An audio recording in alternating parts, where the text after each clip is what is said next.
Hi, everyone. I hope you're doing well. These are the week 12 announcements. So first, I'm going to go over the remaining assignments that we have and upcoming due dates, then a little feedback and talk about last week's lesson over mixed methods, and then your checklist for this week.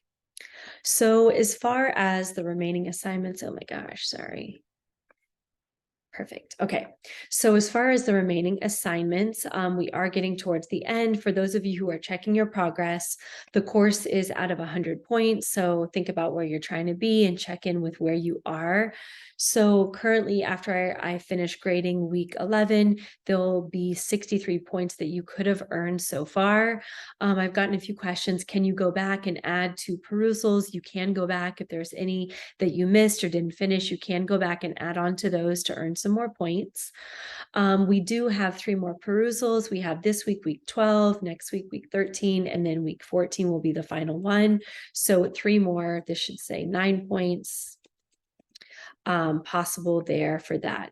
Now, do keep in mind with the perusal, there are 15 opportunities. There's 14 perusals plus your introduction side that we did the first week.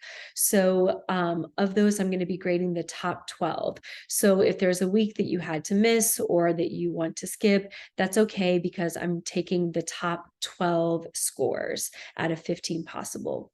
So we have 3 major things that are still outstanding for the course. The first one is your article critique that is going to be due this week on November 13th. This is going to be your qualitative article that you've chosen. So if you've chosen, you should see that assignment.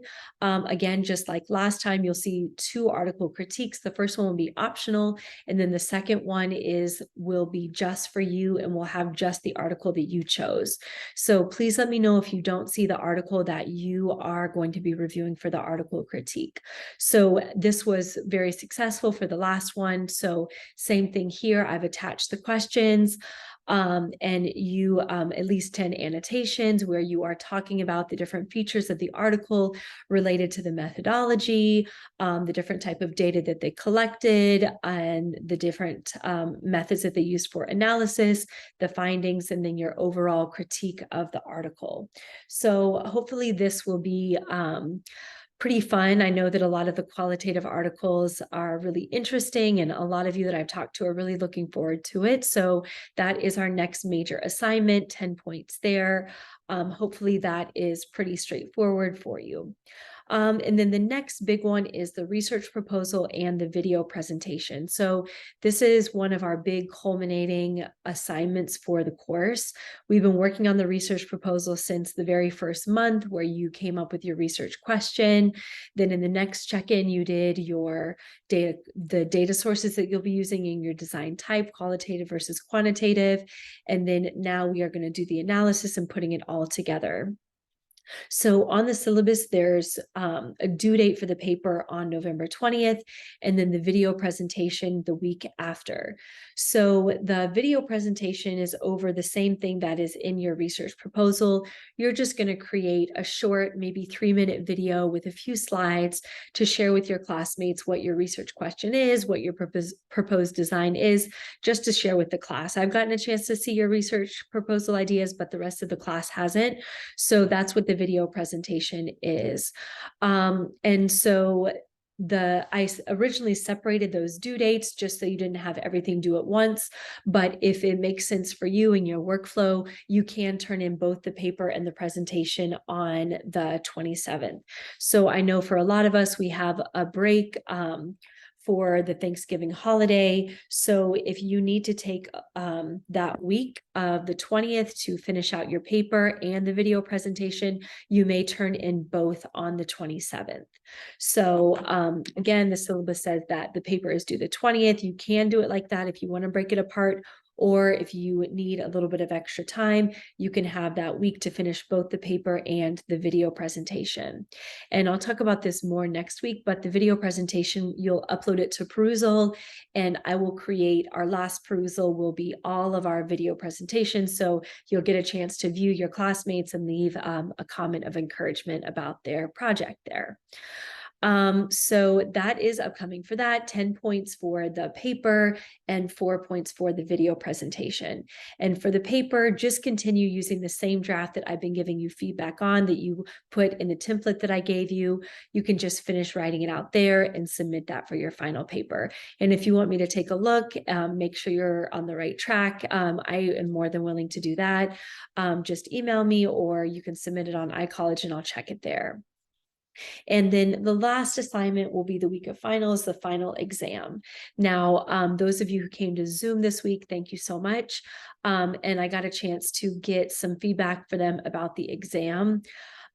So for the final exam, it will be the same format with the 20 questions, 10 multiple choice, 10 short answer, but I am going to make the short answer questions shorter. So I know for the midterm, a lot of the short answer questions were multi-part, like name the 5 types of validity and give an example of each.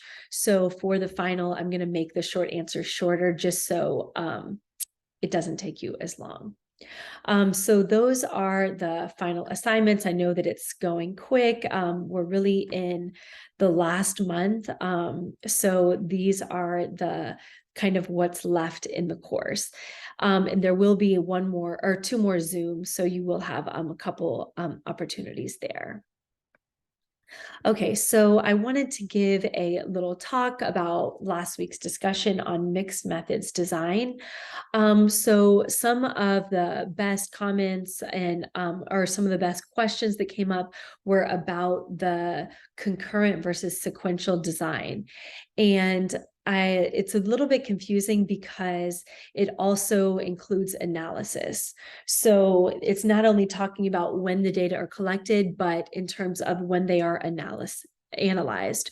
So with sequential design, you would collect one type of data, either qualitative or quantitative, analyze it, and then use that to inform the second phase, which would be the other type. And then concurrent, you're collecting both types at the same time or around the same time, and then analyzing them both together after. So an example of concurrent, students might take a test and then you might interview them after about the experience. Or students might participate in an an intervention program, and then you might look at test scores and then also do some observations during the intervention to see what it was like. So even though it's not literally taking place at the same time, it's still concurrent because the data are all analyzed after together. And then sometimes it will be concurrent. The example that I gave in this week's lecture with analysis, where it was the focus group of children and they used a mixed methods approach to analyze it. It was one data source and they used a mixed methods approach to analyze it, but more common would be concurrent. It's not exactly the same day or moment that it's collected, but within the same phase per se. Whereas sequential is where the research has different phases. So one phase might be the qualitative research, where they are collecting observations of the intervention, and then they analyze that. Maybe they find one hypothesis to test, and then in the second phase, they do their quantitative analysis. Or reverse, the first phase might be quantitative analysis. They do their inferential statistics. They find out which variables are statistically significant. And then in the second phase, they do interviews with people within that group who they found to have a statistically significant difference between, and interview those people. So when you're thinking about concurrent versus sequential, think about also when the data are analyzed and how it informs the other. So this page from our text talks a little bit about it. So this is concurrent. And so this type of design where they're of equal importance is often called parallel. And then this type that is sequential, as you can see by the arrow, starting with quantitative, that then informs the qualitative. It's called explanatory and then sequential. So you have the quantitative that is explanatory, and then you have the sequential part where you are able to provide more insight into it to explain the findings. Now, when you have, you could also, it could be, they talk about how it can be different purposes, like it could be one phase is predictive or one phase is exploratory.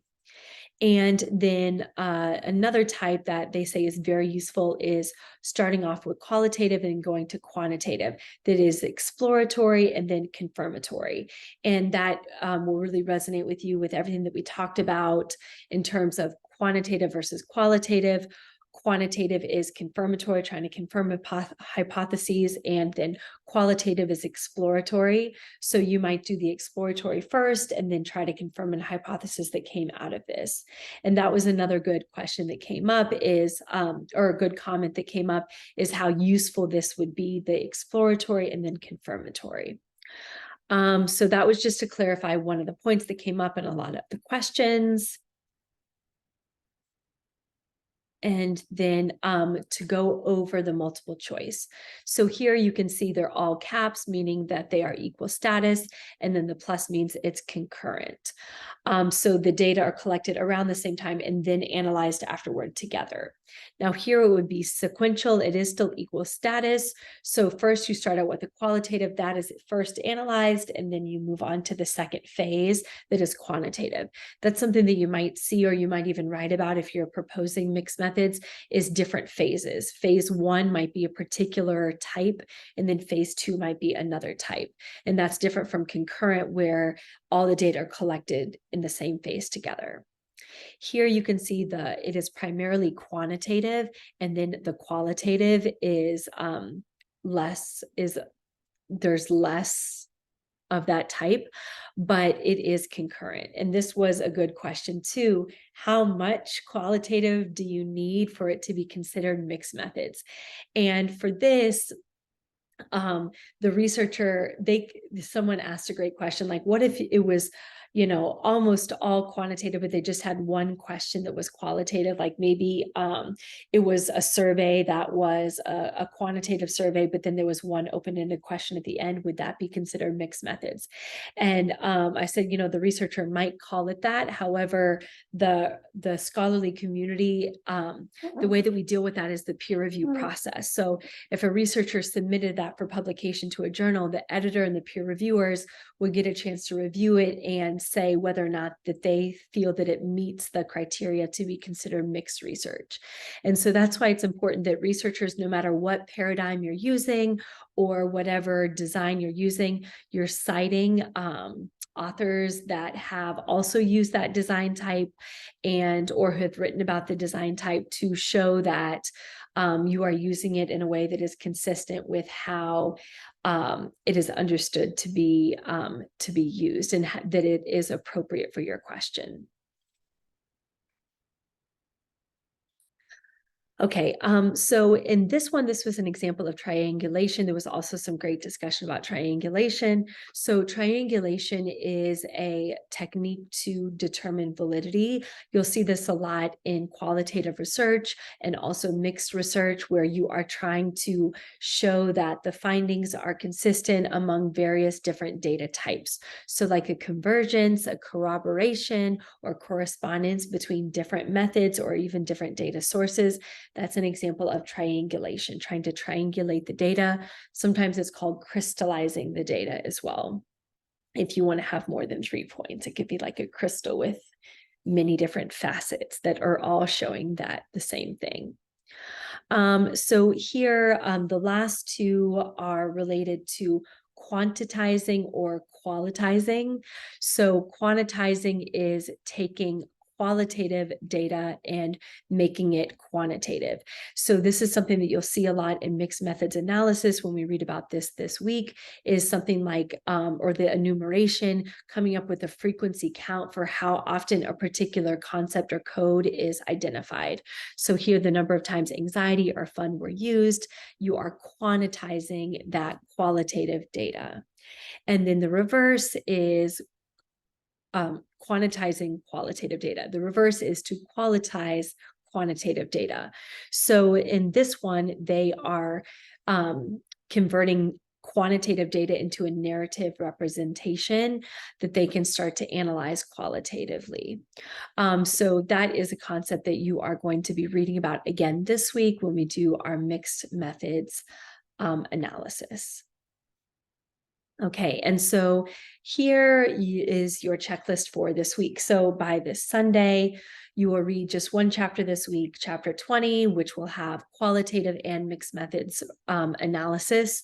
And this will be helpful for you to do your article critique this week. Since we're critiquing qualitative design, you should be looking for how do they analyze the data. And chapter 20 will help you to be able to talk about the different analytic process for qualitative data, primarily coding the data. So that's article critique number 2 due this week. And then also perusal number 12, which again, hopefully it will go much quicker since it's just one chapter this week. So that's this week. I did also show you the other upcoming assignments, namely the research proposal is the next big thing that is coming up. So be thinking about that, be working on that. And hopefully these article critiques and this last chapter about analysis will help you start to put those final pieces together for your research proposal and how you would analyze the data. And then here is our next Zoom discussion. We're back to Thursdays, regularly scheduled program. Thank you so much to everyone who comes. The next one will be Thursday, November 17th.